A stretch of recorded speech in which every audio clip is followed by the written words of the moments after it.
यहां यदि हम इंद्रिय और मन इन दो को यहाँ की रहनी के अनुसार गुरु कृपा से कर पावे, तो जैसे विषयी पुरुष का मन स्वयं विषय में आसक्त होकर चिंतन करता रहता है, ऐसे यहाँ का प्रभाव अचिंत्य रस श्यामा श्याम की नित्य विहार लीला में प्रवेश पा जाए। चित्त का सदैव श्यामा श्याम की ही लीला में चिंतन परायण रहना ये बहुत दुर्लभ बात है। ये यहीं से पूर्ण होती है। रज का सेवन, रसिकों का संग, वृंदावन का आश्रय। श्रीपाद प्रबोधानंद जी कह रहे हैं, तथा परम पावनम भुवि चकास्ति वृंदावनम यथा हरिरसे मनः स्वय मनंकुशे धावती।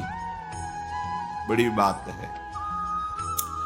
जैसे निरंकुश होकर मन विषयों में जाता है, ना चाहते हुए भी वो हमारे हृदय में ऐसी व्याकुलता पैदा करता है, ऐसा प्रमथन स्थिति पैदा करता है कि हम निर्णय करने में असमर्थ हो जाते हैं और वो हमें विषय में घसीट ले जाता है, निरंकुश मन।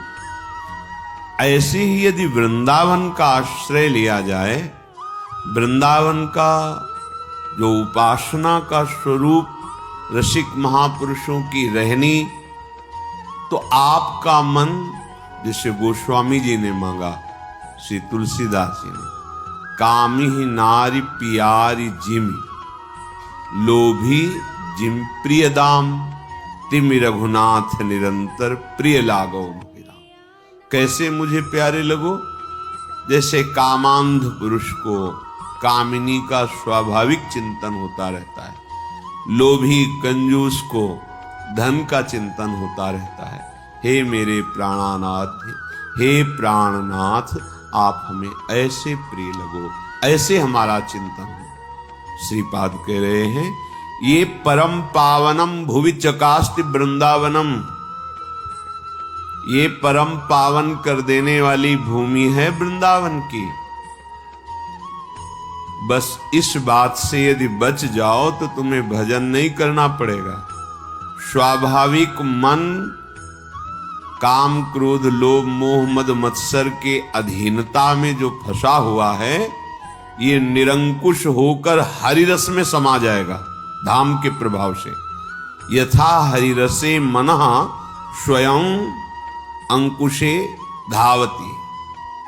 अंकुश स्वीकार करके जैसे मन, इंद्रियां हमारे अधीन हो जाती हैं, और वो ज्ञान का अंकुश किसी बिरले को प्राप्त होता है, पर धाम की कृपा से निरंकुश मन अधीन होकर स्वयं हरिरस में डूब जाए, ये यहाँ की महिमा, ये यहाँ का प्रभाव है।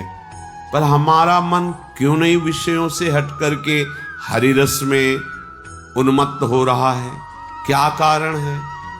तो इस श्लोक की पूर्णता की पंक्तियों में कहते हैं, परंतु यदि तदगत स्थिर चरेषु नो काय वांग मनोभिर अपराधिता भवति बाधिता तत्वधि। परंतु महिमा तो ऐसी है कि आप केवल आश्रय और वास कीजिए, रज और रसिकों का संग कीजिए, तो आपका मन जैसे विषयों में स्वतः जाता रहा है, ऐसे ही स्वतः यहां भजन रस में प्रवेश कर जाएगा, प्रियालाल के प्रेम रस में डूबने लगेगा। यह धाम का प्रभाव है। परंतु यदि ऐसा हुआ तो बाधा लग जाएगी। कैसा? यहां के किसी भी तदगत स्थिर चरेशु, तदगत जो वृंदावन में विराजमान जड़ चैतन्य तुम्हें दिखाई दे रहे हैं, पशु पक्षी मनुष्य दिखाई दे रहे हैं, इनके प्रति यदि कोई भी आपने काय वांग मनोभिर अपराधिता भवति, तो बाधिता तत्वधि, फिर आपकी धी माने बुद्धि, फिर बुद्धि तत्व बोध नहीं प्राप्त कर पाएगी, प्रेम प्राप्त नहीं कर पाएगी। शरीर से, मन से, वचन से भी यहाँ के किसी के, चाहे वो जड़ हो, चैतन्य हो, स्त्री हो, पुरुष हो, पशु पक्षी, कोई भी हो, ये सब प्रियाजू के लाडले जन हैं। भले आपकी दृष्टि में दिखाई दे रहा है कि ये तो शास्त्र सम्मत आचरण वाला नहीं है, परंतु लाडली जी ने पसंद कर लिया, उसे कृपा करके स्वीकार कर लिया। तो जब एक जंगहे लोहा को पारसमणि स्वर्ण बना देती है, तो हमारी लाडली जी की कृपा उद्दंड स्वभाव को प्रेम रस में नहीं डुबो सकती। इन पर कृपा हो गई है, हमें इनकी चरण रज पर वंदना करनी है, इनका अपराध नहीं करना है। यदि हम ये बचा पाएं तो अत्यंत दुर्लभ बात मन का हरिरस में उन्मत्त हो जाना, ये आपको प्राप्त हो जाए। जैसे कोई प्रश्न करते हैं संत महात्माओं से, भगवत प्रेमियों से, कि आपका जीवन का चमत्कार क्या है? क्या चमत्कार है? भैया, त्रिगुणात्मिका माया के प्रभाव से मना खष्टान इंद्रियाणी प्रकृतिस्थानी कर सती, ये भगवान के वचन है। दैवी हेषा गुणमयी मम माया दुरत्या, जो त्रिगुणात्मिका माया दुरत्य है, उसके प्रभाव से मन और 5 ज्ञानेंद्रियां विषयों में ही धावित रहती, भागती रहती, उन्हीं का सोचना, उन्हीं का भोगना। चमत्कार ये होता है संत भक्त के हृदय में कि वो जो विषय में निरंकुश होकर भाग रही थी, वो हरि रसे मना स्वयं, वो स्वयं प्रभु में ये चमत्कार हुआ। प्रकृति की तरफ जाने वाले मन इंद्रिया अब परमात्मा रस में डूब रहे, इससे बड़ा कोई चमत्कार नहीं। अब इसके देखने के लिए, समझने के लिए तो साधु संग चाहिए, पवित्र आहार चाहिए, और स्वयं में भजन करते हुए जितेंद्री होकर ऐसी स्थिति चाहिए। स्थिति प्रज्ञ को स्थिति प्रज्ञ ही जान सकता है, विषयी अनुमान भी नहीं लगा सकता है। ऐसे ही हमें बाहरी किसी भी व्यक्ति, वस्तु, स्थान में आशा, ममता, भरोसा, आसक्ति ना रह जाए। अगर ऐसी स्थिति प्राप्त हो गई तो इससे बड़ा कोई चमत्कार नहीं। त्रिभुवन में, सृष्टि में कोई चमत्कार इससे बड़ा नहीं। और सब चमत्कार हो सकते हैं। विषयी मन को, विषयी जीवन को निर्विषय करके भगवान में लग जाना, यह अद्भुत चमत्कार है। यह अद्भुत, जो मन हमारा विषयों में खेल रहा है, हम हटा रहे हैं तो भी नहीं हट रहा है, हरि कृपा से, गुरु कृपा से विषय शनैः शनैः त्यज्यताम, त्याग होने लगे, मन प्रभु में लगने लगा, चमत्कार हो गया। अनंत जन्मों से विषयों में फंसा हुआ मन कुछ मिनट प्रभु में लगने लगा, बोले अद्भुत चमत्कार हो गया। क्योंकि मम माया दुरत्या, और उससे हटकर कुछ मिनट भजन करने लगे, बड़ा चमत्कार। और कहीं ऐसी स्थिति तद विस्मरणेन परम व्याकुलते थी, अब तो रहा नहीं जाएगा, यदि विस्मरण हो जाए तो ऐसा लगेगा प्राण निकल रहे। अब ये बात बन गई। सांसारिक, पार्थिव, प्राकृतिक चमत्कार, प्राकृतिक ये अलौकिकता जो दिखाई दे रही है, कहीं कुछ विशेषता दिखाई दे रही है, वो सब माया जनित ही है। विश्वास करो। मलिन बुद्धि होने के कारण, जैसे कोई कहता है किसी संत से कि आपके जीवन में चमत्कार क्या हुआ है, आप बताएं, इसका ठोस प्रमाण दीजिए। तो भक्ति पोली थोड़ी होती है, भक्ति तो घनीभूत होती है, ज्ञान थोथा थोड़ी होता है। तो शुद्ध सच्चिदानंदमय है, तो प्रमाण कौन ले रहा है? प्रमाण ले कौन रहा है? शरीराभिमानी, बहिर्मुख, प्रपंच को देखने वाला, प्रपंच को भोगने वाला, सत्य वस्तु का प्रमाण तुम्हारे पास है ही नहीं। वो यंत्र उनको पावन करो तो संत में क्या, अशंत में तुम्हें भगवत तत्व का बोध हो जाएगा। संत तो भगवान के स्वरूप ही हैं। जो अशंत हैं, पापी हैं, उनमें तुम्हें भगवान के दर्शन होने लगेंगे। ये क्रूरा अपि पापिनो न च सताम संभास्य दृश्यासे सर्वान वस्तुतया निरीक्ष परम स्वाराध्य बुद्धिर्मम। यदि बुद्धि मलिन है तो दुर्योधन को भगवान समझा रहे हैं सामने खड़े होकर। 5 गांव दे दो पांडवों को, सूजी अग्रे न केसवा, सुई की नोक भर नहीं दूंगा 5 गांव की बात। बात किनसे कर रहे हैं? अखिल ब्रह्मांडों के स्वामी से। क्या उनके हृदय में भगवदानंद है? क्या उनके हृदय में तत्वबोध है? क्या प्रेम है? क्या भक्ति है? नहीं है। ना होने के कारण सामने तत्व मूर्तिमान विराजमान है, अनुभव नहीं कर पा रहे। ये कोई लौकिक वस्तु थोड़ी है। आप किसी पार्थिव भी वस्तु का आनंद जो लेंगे तो आप ठोस प्रमाण नहीं दे सकते। बर्फी खवाई आपको, कैसा लगा? मीठा। कितना मीठा? बहुत मीठा। नहीं, वैसे कितना तो खा के देख लो। तीसरा उत्तर होगा खा के देख लो। ऐसे ही भगवदानंद के बहुत नहीं, मतलब कैसा आनंद, कैसे बतावें, रोम रोम आनंदित है। नहीं, कैसा कैसा लगता कैसा है, करके देख लो। भजन भजन करो, जितेंद्रिय बनो, मनोनिग्रही बनो, तो अनुभव गम में भजें जे ही संत। वो अनुभव में आता है। प्रेम बाह्य शब्दों से प्रमाणित नहीं किया जा सकता। मुंह का स्वादनवत, नारद जी ने कहा, क्योंकि सूक्ष्मतरम, सूक्ष्म से भी सूक्ष्म है। कामना रहितम, कोई कामना हृदय में नहीं है। प्रतिक्षण वर्धमानम, प्रतिक्षण बढ़ता रहता है। इसका प्रमाण पाने के लिए आपको अपने मन, बुद्धि, चित्त, अहंकार इनको पावन करके भगवदानंद में बनाना होगा, तभी तो जान सकते हैं। और वो भी वो जना दे तो। अगर वो ना जनाना चाहे तो आप जान ही नहीं सकते हैं। ये भगवत मार्ग है।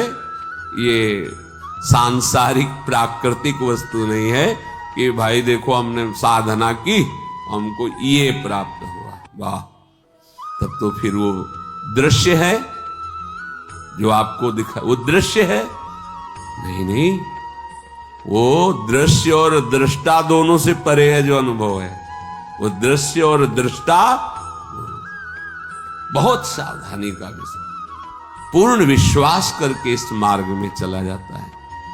जो ये कहते हैं अरे तो अंधी भक्ति है, भक्ति अंधी नहीं होती, अंधी तो मायावृत्ति होती है। आज तक कोई भक्त दुर्गति को प्राप्त हुआ हो कभी किसी शास्त्र में ऐसा नहीं आया। हां, अभिमान करोगे, मनमानी करोगे, लड़खड़ाओगे, गिरोगे, फिर संभलोगे। भक्ति बीज पलटे नहीं, जो जुग जाए अनंत, ऊंच नीच कुल उपजे, होय संत को संत। ऐसा नहीं कि एक बार राम कृष्ण हरि राधा बोला तो आपका ये व्यर्थ चला जाएगा। लेकिन आप अंधे हो, सच्चिदानंद प्रभु से विमुख होकर भोगों को भोग रहे हो और उन्हें सत्य मान रहे हो, तो भक्ति अंधी हुई या तुम्हारी बुद्धि अंधी हुई? चलो हमें ज्ञान नहीं, पर हम राधा राधा तो बोल रहे हैं, हमारी समझ ठीक नहीं है, पर हम सतमार्ग में तो चल रहे ना। मदिरा नहीं पी रहे, शराब नहीं पी रहे, व्यभिचार नहीं कर रहे, हिंसा नहीं कर रहे, चोरी नहीं कर रहे। जो ये यौवन अवस्था की तूफान भरी वृत्ति मदांध करके नाना प्रकार के दुराचारों में फंसा देती है, तो अंधे ही सही पर मार्ग तो सही चल रहे, मार्ग तो सही मिल गया। तुम बड़े नेत्रवान हो, लेकिन जहां का आ रहे हो अंधे कुएं में गिरने, जहां केवल एक भगवान निकाल सकते हैं, दूसरा कोई निकाल ही नहीं सकता। और भयानक काल सर्प वहां फन फैलाए बैठा हुआ है। तो अंधा कहां हुआ? वो जो विषयांध मदांध कामांध क्रोधांध होकर के भगवान से विमुख होकर बढ़ता चला जा रहा है भवकूप में गिरने के लिए, और गिर ही चुका है। बहुत सावधान। यदि हमारा मन किसी भी तरह प्रभु से जुड़ रहा है तो किसी और के प्रमाण की जरूरत नहीं, हमारा जीवन बड़े चमत्कार से युक्त हो गया। निंदनीय आचरणों का त्याग करके वंदनीय आचरण स्वीकार करते हुए जगत वंदनीय सद्गुरु और प्रभु का जो वचन है वो जीवन, ये है चमत्कार। ये चमत्कार, अद्भुतता का आनंद इस जगह मिलता है। अपने लोग आनंद की खोज नारकी विषयों में, बड़ाई में, प्रतिष्ठा में, मान में, जन समुदाय की तालियों में, वाह वाह में मान रहे। तो मायाकृत बुद्धि है, इसीलिए सही निर्णय नहीं कर पा रहे। यदि तदगत स्थिर चरेषु नो काय वांग मनोभिर अपराधिता भवति बाधिता तत्वधि। यदि हम अपनी बुद्धि को बचा पावे, वृंदावन का आश्रय लेकर रसिकों का संग करके, और वो शरीर से, मन से और वाणी से किसी का भी अपराध न करे, हां, तो स्वाभाविक हरि रसे मना स्वयं मनंकुशे धावती। स्वयं मन प्रभु के प्रेम में डूब जाएगा। विश्वास कर लो। हिया फिरे स्वार्थ आपने भजन गए फिरे बाह। मुक्तिर यात यतो वही रहो सम्मार्जनी घातत। यहां सोहनी लगाने वाले को जो पद मिलता है वृंदावन में, सोहनी झाड़ू सेवा, उस सुख को प्राप्त करके वो मोक्ष को भी कंकड़ों की तरह सोहनी लगा के बाहर कर देता है। बुहारी की मार से मोक्ष सुख को भी बाहर कर देता है। यहां जो केवल सोहनी लगाता है, ये धाम है। मलिन बुद्धि होने के कारण ये बात समझ में नहीं आ रही। मथुरा में कुछ दिन ही साधना की और वो अटल पदवी प्राप्त हुई ध्रुव जी को कि सप्त ऋषिजन प्रदक्षिणा आज भी करते, यही मधुपुरी। फिर ब्रजमंडल 84 को से तो भगवान का साक्षात स्वरूप है। फिर वृंदावन, ये तो प्रियालाल की रस की ली भूमि, रासस्थली है। यहां सोहनी लगाने को वो जिसे सौभाग्य मिला, उसे वह सुख प्राप्त होता है जो मोक्ष सुख का भी तिरस्कार कर दे। भाव ये मुक्तिर यात यतो बहिरहो सम्मार्जनी घाततस त्रस्तास्तावर सिद्धयो विदधते काक्वाद यत् सेवितुम यन्नाम्नयु विदूरगापि विलयम मायापि यायादहो तद वृंदावन मत्य अचिंत्य महामहिमा देहांत माश्रीयताम। जो श्रीधाम वृंदावन में सोहनी सेवा करता है, मार्जन करता है और प्रभु के गुण गाता रहता है, कोई भी पद सोहनी लिए देखी सखी राधा पिय केली, देखी सखी राधा पिय केली, ये दो खोरी खिरक गिरी गहेवर बिहरत कुंवर कंठ भुज मेली, देखी सखी राधा पिय केली, देखी सखी राधा पिय केली। पदगा जानते हो क्या होता है? जो पद हैं ये लीला रूप रस से भरे हुए सिद्ध मंत्र हैं। अक्षर अक्षर में महाप्रेम रस विराजमान है। जो रूप है प्रियालाल का, बड़े बड़े जो ज्ञान सिद्ध महापुरुष हैं उनके हृदय में चोट पहुंचा करके, व्याकुल करके अधीन कर ले, ऐसा रूप। ये दो नवल किशोर रूप निधि, ऐसा रूप उन्मत्त कर, बुद्धि लड़खड़ा जाए, शिथिल हो जाए, प्रेम रस में डूब जाए। ये ऐसे पद अगर सोहनी लगा रहे और पद गुनगुना रहे, क्या होगा? कह रहे आठों सिद्धियां जो भगवान की सेवा में रहते हैं, अणिमा महिमा लघुमान, ये हाथ जोड़